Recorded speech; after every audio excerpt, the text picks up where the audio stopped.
Hello, hello, and welcome to my humble abode here. I'm shooting this video inside because it's snowing outside, and that's a good thing because we haven't had a lot of snow. At the same time, I'm chilled, so I'm just gonna chill and stay in.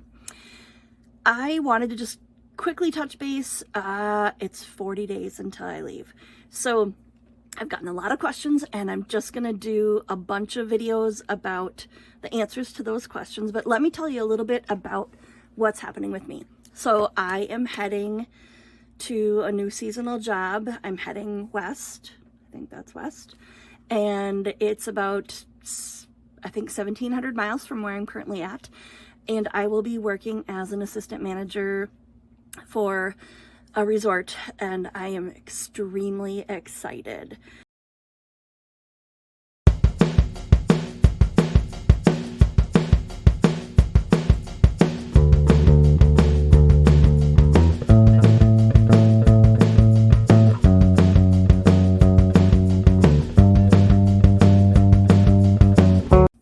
All right, so I am going to answer the first question, which is, where am I going?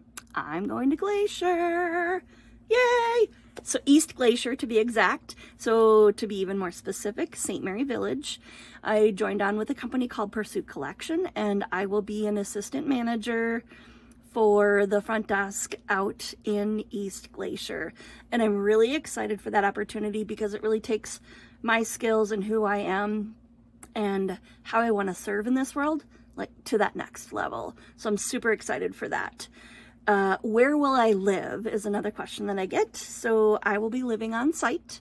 They have employee housing, and the beauty of that, at least at this time and place in the year 2024, that housing is included for the type of work that I'll be doing, as well as the food. So it is a win-win. And everybody, if you have ever considered doing seasonal work, it is the route to go if you're wanting to explore, serve, if you've got that servant heart, and do it where either there's no fee or little fee for housing, no fee or little fee for food. My recommendation would be to do it. So I hope that inspires you. I know it inspired me, and I met a lot of great people back at my last job that really encouraged me to kind of go for it. So I'm going to look down to the next question here. How will I get there? All right, I'm going to keep this short. I'm driving, and I'm excited. And I have no idea which route I'm going to take, because I can take the top route, I can take the middle route, or I can take the southern route.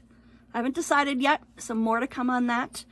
I will be videotaping my adventures wherever it is that I go, or whichever route that I take. So stay tuned for that.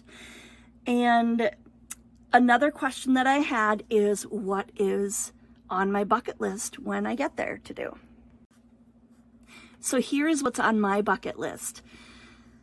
Other than experiencing the wilderness again, which I miss dearly, I am going to do a lot of hiking.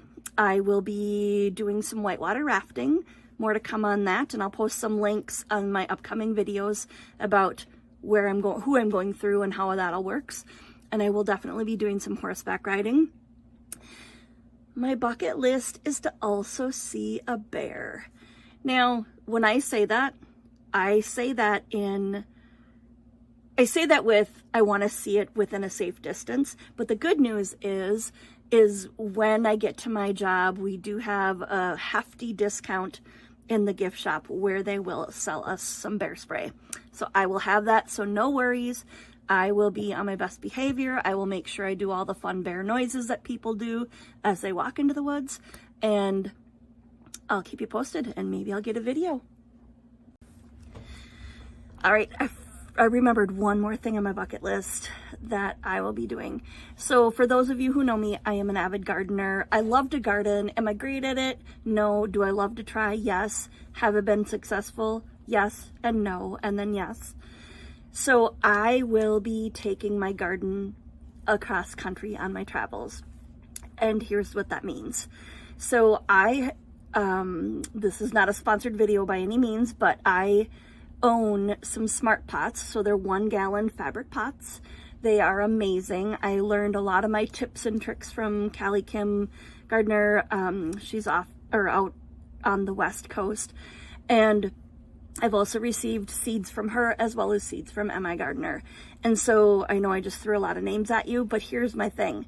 I am going to be growing microgreens on my way out there, and then when I get there, and most likely they'll be indoors because I don't know what the climate will be yet when I get out there, but I have a full setup with my smart pots, with my seeds, and all the things that I would need to do my gardening, and I am thrilled for that.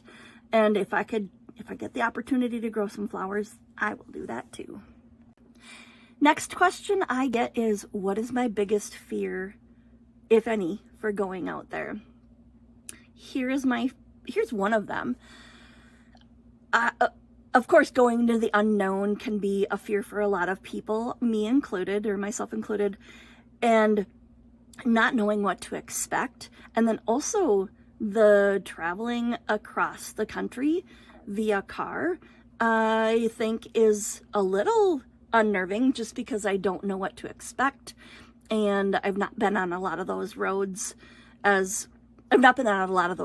just leave it at that. So that is one of my fears, is the traveling there. And then the second would be the fear of the unknown.